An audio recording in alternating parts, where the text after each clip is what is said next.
Grace and peace, you guys. Welcome back to Unshakable with April Chapman. Listen, I done told y'all. I don't know how many times I have to say it.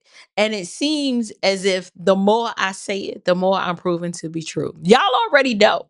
Y'all already know what I'm about to say. What do y'all think I'm about to say? Okay, here it go. Y'all. These blacks that we about to talk about, these blacks ain't honest. I told you. Listen, y'all, this story that we're about to cover now demonstrates just how much of a short supply that racism really has right now. I'm not saying that racism has been eradicated off the face of the earth. Okay, as a Christian, my Christian conviction and my biblical worldview compels me not to believe that because racism is a sin. However, what I will say is that all of these false flags, all of these red flags, this crying of the wolf that we have been seeing lately should tell you that if we've got to go to this such great lengths to prove that they still racist and we can't even go swim in the pool without them discriminating against us. The fact that's not happening. But the story that we're about to talk about today, a gentleman who happened to be by the pool reading his book, tried to assert that while on vacation, staying in an Airbnb, that he was wrongfully discriminated against and asked to furnish ID because he technically didn't belong at this pool. And so, what we're going to do first, I need to show y'all the clip. I got to set this clip up for you because the way he sets it up, and the way he leaves out so many of the facts, it makes you wonder, do these people not realize that 9 times out of 10, there is evidence to support and evidence to prove that they are lying? I don't think these people realize that, but that is actually what you're going to watch in this clip. All right, you guys, I need you guys to take a look at this clip. This is his testimony of what he believes happened to him because he tried to swim while black. Take a look.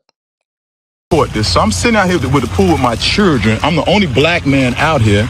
So the nice white people come out here and tell me if I don't show them my ID, I have to leave. But no one else has to show their ID. So now she's finna call the police on me. And the police are gonna come in front of my children. And they smiling. Look at her smiling. They're smiling. She's smiling. But our residents here. I'm telling you, I don't want to be recorded. You being recorded. I'll be here. When the police come, I'll be here. Who takes an ID to the swimming pool? And not just that, nobody else has been asked to show their identification. This is crazy. Now my children are here. This is in front of my children. Is anyone else Welcome to out Chicago. there? Look at the white man. He's swimming. The guy. Does the kid over there? Does he need his ID? This is crazy. In the cops, and you could get in jail. I don't want y'all to be traumatized by this though. No, don't cry. You don't have to cry.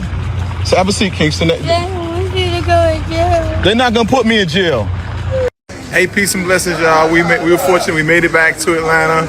I got the boys with me. I see that. Not Atlanta. Not Atlanta. Let me tell you something. Atlanta is home to some of the most cunning scammers and liars. Okay. So I'm gonna let this clip finish playing. I am not surprised that he's from here. Atlanta is the city of opportunity and opportunists. Okay. So him filming this and placing all this trauma upon his own kid, he did this because he wanted to be famous. He wanted to go viral. He figured racism is the hot button of the day. So let me go ahead and get my 5 minutes of fame. And there's so much that I could say about this. The first thing is I hate that his son, the younger one, was subjected to his father's retarded ignorance. But this is how it is now. Parents are no longer interested in setting a good example and instilling solid values in their children. It is sad when Black men attempt to play the victim and then they indoctrinate and teach their children to possess the same victimhood mentality. But I'm not surprised. I mean, are we shocked that Dreadhead right here with these ropes hanging up out this hat believes himself to be a victim of racism, and that he's also raising young men to model in his same rebellious and dysfunctional behavior? Yeah, I'm not shocked, but let him finish. Videos went viral, which is unfortunate. No, it's not. See, it went viral, which is unfortunate. Negro. We know you wanted this to go viral. Quit playing. Cut it out. So the second half, what happened? So after the police came, we explained to them that we were residents there. It dawned on me I need to get these people's information, so I went to the office to get their information. Asked the ladies, could they please give me their names? They refused to give me their names, and they actually called the police on me again and said that I was harassing them. Fortunately, the police was a very understanding police, and he knew what was going on. We were located the resident was called the Arden or something like that. I'll post the information up there. I'm just happy that my children are doing good, and thank you all so much for inquiring and understanding of those of nature. Have a great day. Peace and blessings, dear boy. Do you see how a lot of times when these blacks, the dishonest ones, attempt to curate a narrative? I've been using that term a lot lately because it's so befitting to describe what we're watching. Pay attention to what they say and then pay attention to what they don't say. You're going to find out as this story develops. He's trying to frame it as if, I explained to them that I was a resident there, which is not, it's not a lie, but it's not the complete story. So basically, this gentleman and his family are visiting Chicago. They're in town for someone's birthday celebration, and he and his children have rented out an Airbnb. I do that a lot, so I get it. And he goes to the pool. And from the video, yes, you can see that he was asked to leave, but there was a reason why he was asked to leave. But before we get into the reason why he was asked to leave, I want you guys, now that he's done his own video and he's like, well, unfortunately, it went viral. Wink, wink. Like he wanted it to go viral. Because if he didn't want it to go viral, why are you doing a follow-up video letting everybody know that you're okay and you're back home? And, oh, you want to put the apartment complex on blast. And then, I was trying to get the names of the people, but, they wouldn't give it to me. Yet you're trying to keep the narrative going and get some more momentum. Well, it worked because now Roland Martin brings him on his platform to give him an opportunity, as well as his legal representation, an opportunity to explain what happened. Now let's listen to this. Oh, and by the way, shout out to Black Conservative Perspective. Listen, I'd rather use your clip than Roland Martin's clip, so I hope you don't mind that. Yes, I do have you on the screen in picture, but it's all good. My audience is familiar with who you are, and I respect your work. So. Today, we tell you about a black family that faced harassment from two white women while trying to enjoy the pool at a hotel in a Chicago suburb. Leo Sullivan and his children were staying at the Arden of Warrenville Hotel when one of the women called cops on them not once but twice. Now, notice how the race hustlers, when they jump on a story, 9 times out of 10, they don't even have all the details. So, two inaccuracies here. Roland refers to this apartment complex as a hotel. And then he describes that this black man was asked to leave by two white women when staying at a hotel. It's not a hotel, right? It's not a hotel. This is an apartment complex that has leased out a unit for a short-term rental such as an Airbnb. I just wanted to clarify that because, in full journalistic integrity, since you claim to be a journalist, Roland, it seems as if you were more interested in platforming this man to tell his story, but you did no due diligence to find out the plausibility of his story. Let's continue. One of the women repeatedly demanded to see Leo's identification, even though he had already provided proof that they were registered guests at the hotel. Leo and his attorney, Michael Sterling, join us right now. I'm glad to have y'all here. Leo, first and foremost, how long were y'all staying at this hotel? We had booked the hotel we booked the Airbnb for 5 days. Okay, so this was an Airbnb or was it a hotel? It was an Airbnb, my bad, Airbnb. Okay, gotcha. All right. So so was this a common pool for residents with properties there? Yes, it was a common pool. Actually, it was our last day there, and my 8-year-old, he had wanted to spend some time at the pool, and since it was the last day there, I decided to take him down there. We all went down as a family, and that's when everything transpired. As we were sitting at the pool, I was reading a book, and I was approached by this young lady, and she was very agitated. She was adamant. She told me that I had to leave the pool, but actually, her verbatimly, she said, "You people have to leave." And I was like, "Pardon me?" And she was like, "You have to leave." And I was like, "Why would I have to leave?" And she was like, "You don't belong here." And I do belong here. And then she went on to question me. And I remember explaining to her that I have I'm staying here. This is the room that I'm in, the apartment that I'm in.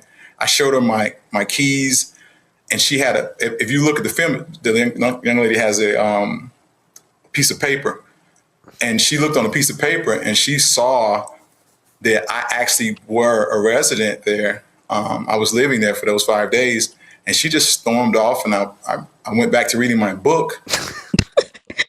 I'm sorry, me and Greg are laughing at the same part. Listen, the way, look, another thing that I always say these blacks ain't honest. I ain't talking about all blacks. I'm talking about these blacks, the ones I'm talking about.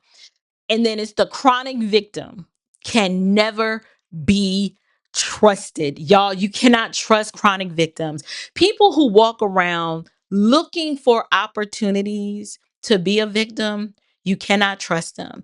People who fail to take accountability for anything that they do, people who always find a way to blame others and implicate it's everybody else but them, you cannot trust this kind of person. So off the rip, his story, the way he's now telling it to Roland, he has to correct some components of it because it's not a hotel, right? And the way he's framing it, saying you people, to be honest, I don't believe that these women have said that. And the reason why I don't believe that was said is because, as you guys know, there is two sides to every story, or three sides. One, your side, their side, and the truth. And somewhere that in the middle, where those all three meet, is where you'll typically find the truth. Well, I want you to listen to, now that you've heard him explain and how he's framed himself as just the book reading black man victim with the crying child who doesn't want him to go to jail. I want you to listen carefully to how Roland and his legal representation tries to frame this. There must be a whole lot of money in this race grievance, race hustling thing. And maybe I'm in the wrong industry.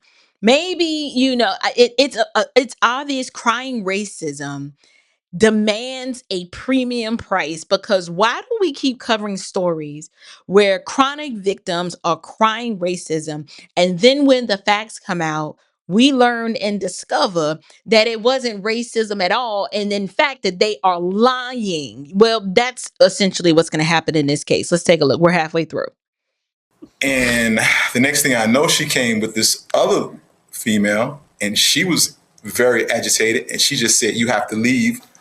And I was saying, "Leave for what?" And she was just really upset. And she told me that the reason I had to leave because I wasn't a resident then. I was like, I do live here. I'm in an Airbnb. And just everything just went left. And that's when she be. So were these white women security? Were they management? They just So I didn't know at that particular time because I've been inundated with just all these onslaught of communications telling me that there have been other people, president to me, black people had the same similar experiences. One young lady, Tiffany, she's told me that she was actually arrested. Karen had her, I mean, not Karen, her name is Shirley Black. I apologize.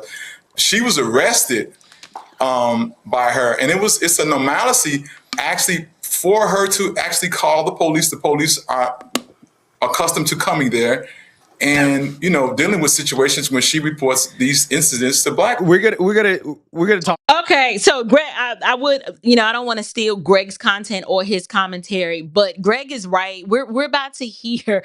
Actually, what I did was I went directly to the Instagram page of this apartment complex, and they actually articulate with much clarity what actually happened. And uh, this is a situation where these ethnic narcissists, I talk about the ethnic narcissism, where it's an individual that is so high off their own supply, so self-centered, where their whole life is centered around their ethnicity, and they believe that they are the center of the universe. They are the eternal victim. Nothing is their fault. The world is against them. They are entitled. They have these grandiose views about themselves and their ethnicity. Just think narcissism and then put ethnic in front of it, and the characteristics of the narcissistic person, it makes sense to add the word ethnic in front of it to really describe this pathology that you currently see pervasive in our culture today. This individual is framing himself as a victim, and then he is asserting that, well, this apartment complex just has a history of arresting black folks, and in fact Tiffany was arrested. And listen, I know these blacks.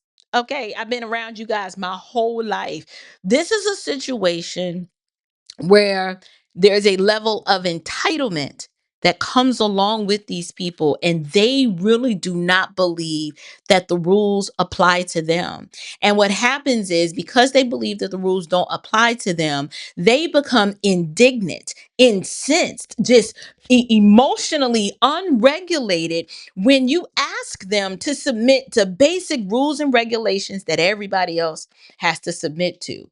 But because they're ethnic narcissists, and they believe that they're the center of the universe and that the world revolves around them, that on the basis of, I guess, past injustice that people they've never met who looked like them experience, they believe that now that we're on this side of history, they can weaponize and take advantage of that situation and cry racism for every single little thing. One, they're chronic victims. Like I said, they lack the ability to emotionally regulate. And because they believe that the world revolves around them and they view themselves as the victim, no matter what the situation is, they will always center the conversation around them and their ethnicity.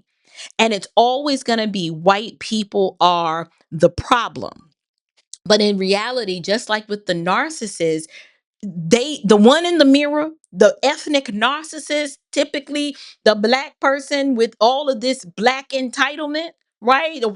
They say you got white privilege. Well, no, this is the realm of black privilege now. This is what black privilege looks like. These people really do believe that the rules don't apply to them, and the moment they are held accountable or have to give an account to something as simple and basic that other people are expected to do by default, they immediately take offense. Notice in narcissism, narcissists can never be criticized. Their egos are very fragile because they are incredibly insecure, they are cowardly, they are weak, but the mask that they wear outwardly is to make everybody think that they are just wonderful and amazing and just we're just the best thing since sliced bread. Well, it's the same thing with the ethnic narcissists. That's why they walk around calling themselves kings and queens and thinking that everybody wants to be them. But in fact, that's not true. At this point, everybody's trying to run away from them.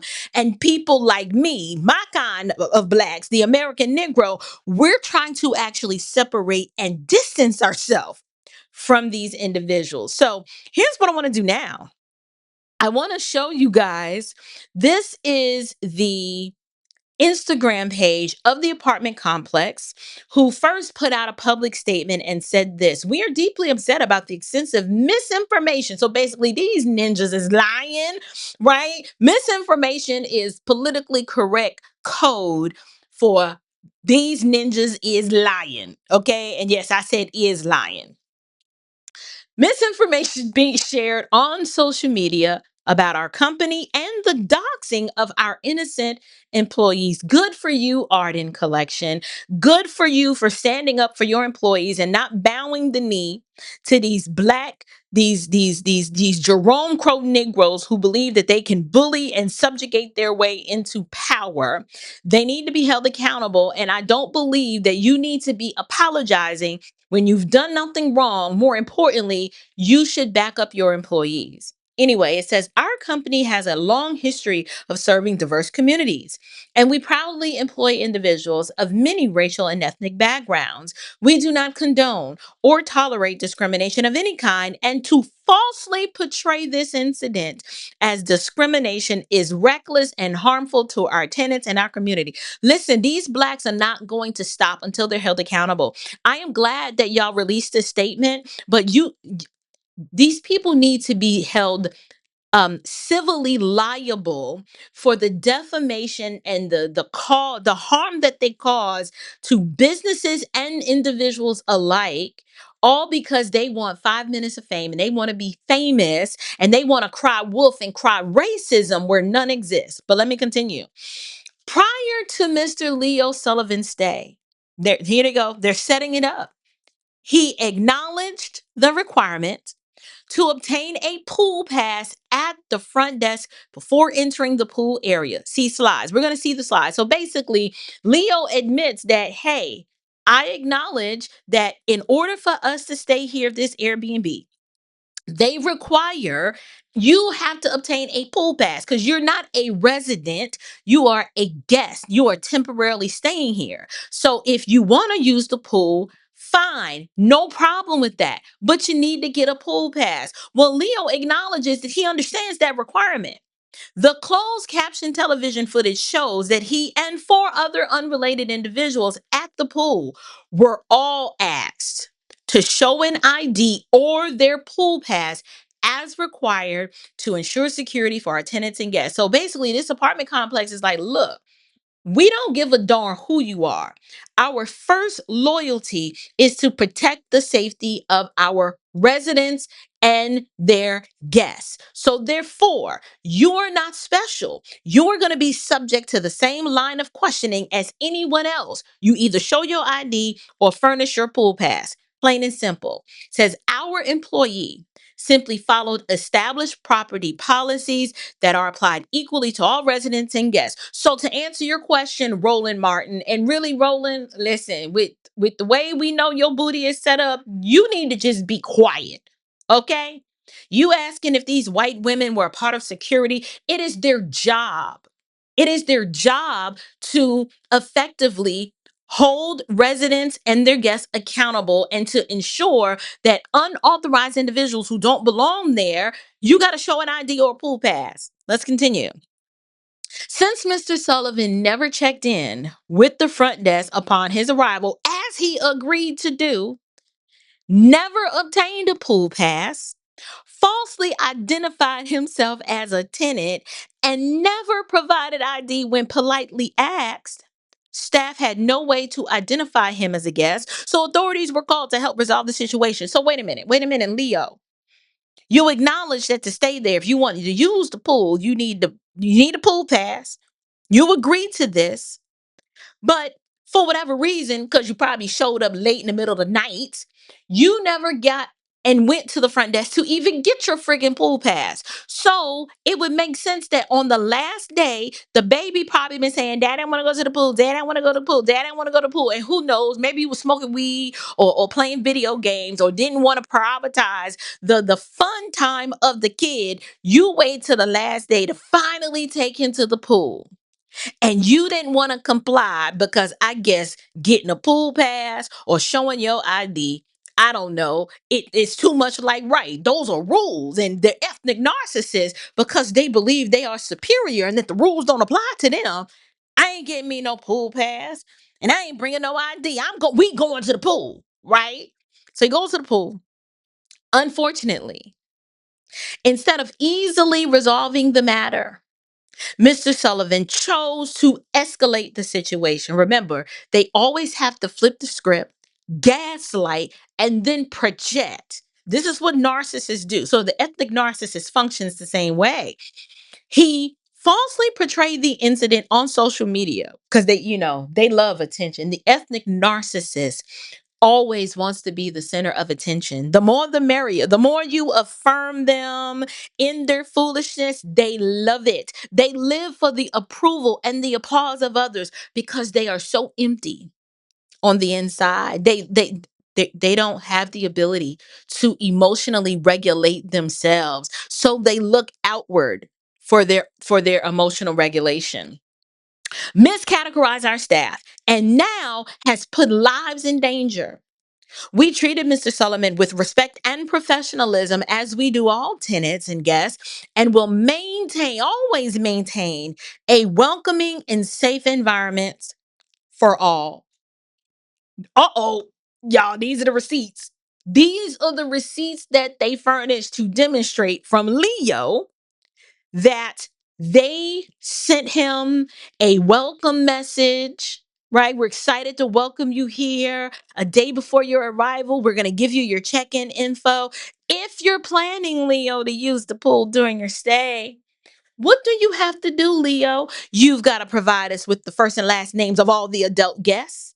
And then upon arrival, all adult guests will need to stop by the front desk with their ID. I'm sorry, these instructions are pretty clear to receive pool access, right? So if you're staying less than 30 days, the front desk is going to give you a temporary pool pass. So Leo, where's your pool pass? Leo, where's your pool pass? Why you didn't pick up the pool pass? It says if we don't receive those names, unfortunately, we can't guarantee. Now, I know, Leo, I know this was too many words. See, the ethnic narcissists, they're not really that smart. And because they don't believe it's not just that the rules don't apply to them. This was too much work. This required too much effort from Leo to actually read this. But I wish that could be true, but what you're going to see on the next slide actually dispels that. Look at this. Leo responded, "Thank you. The only other adult would be my 15-year-old son. His name is blank. My other son is not." Okay, well, he's not an adult then. Adult is 18. Adele is 18. Hi, Leo. Leo goes, "Yes, I've received the rules listed and I agree to them." So, is this an autoresponder? Are we to assume that someone else replied on your behalf, Leo? Because if the rules indicate that if you want access to the pool, what you need to do, and you say here that you've received the rules and you agree to them, I don't understand what the problem is. He says, "We will have no problem adhering to the rules." I did have one question. He asked about the beds. And he's telling us all this information that nobody cares that your brother's turning 60. We just want to know that you acknowledge and understand and agree to the rules, and you did. So can some I'm confused. Okay. I don't understand how the ethnic narcissist is confused and trying to play the victim when he acknowledged that he understood the rules. But I told y'all, the ethnic narcissist wants to be famous. This black superiority, it's not going to last long. It's not, because one, they're not even doing it right. Like, if you are a black person and you believe that you are superior to others on the basis of your ethnicity, you would move a little different. One, you wouldn't be bringing all this attention to yourselves, and you would just move different. But see, this, just like in narcissism, the ethnic narcissist, their superiority is really a mask. It's not real. They don't really believe that they're superior. The way that they act out and the behavior that they display, it is a front for the emptiness and the cowardice that they're really covering up. It's not even real. These people that I want to say they're NPCs, they're not even real. This bravado, talking about the white man the way that they do, saying that, so I'm here, y'all are just messing with me because I'm black. What did I tell y'all? The chronic victim can never be trusted. These blacks, I told y'all, these blacks ain't honest. This whole story is a nothing burger. And this idiot, this brain dead moron, was exposed by his own words. But because he wanted to be famous and he didn't believe that fat meat was greasy, he decided to make a video on social media, implicate this apartment complex, get an attorney involved.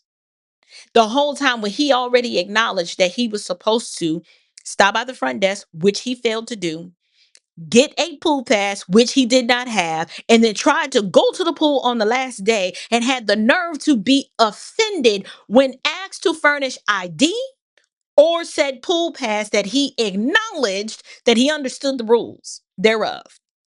But I'm curious to know, what do you guys think? What do you think of my assessment of this ethnic narcissism? Is it a pathology that's contagious? Where does it come from? Like, it seems, is this a new phenomenon? Has it always been a thing? What is the reason or the result of this course correction? Right? Some people say, well, it's no different from how the whites used to act. Well, now it's the black people's turn. Well, I didn't like it when the whites were doing it. And I darn sure don't like it when the blacks are doing it. But I'm curious to know, what do you guys think? Did this man just essentially embarrass himself? He down here in Atlanta somewhere. You better hope and pray, Leo Sullivan, that I don't never meet you, because this don't make any sense that you put your child through this trauma, making them believe that what you experienced was discrimination on the basis of your ethnicity. And your 15-year-old articulated, I saw in another video where the 15-year-old, he's got a follow up. But the 15-year-old was like, yeah, I learned from this that, unfortunately, race shouldn't matter, but, it does. They raise their children in this delusional state to internalize racism that is not there. And they're raising the next generation of weak, cowardly victims. And they're not going that a person raised like that is not going to be good to anybody. But whatever it is that you guys think, this video is too long. Leave me your thoughts and your comments in the box below. And until next time, you guys, stand firm, stay bold, and above all else, stay unshakable. Grace and peace.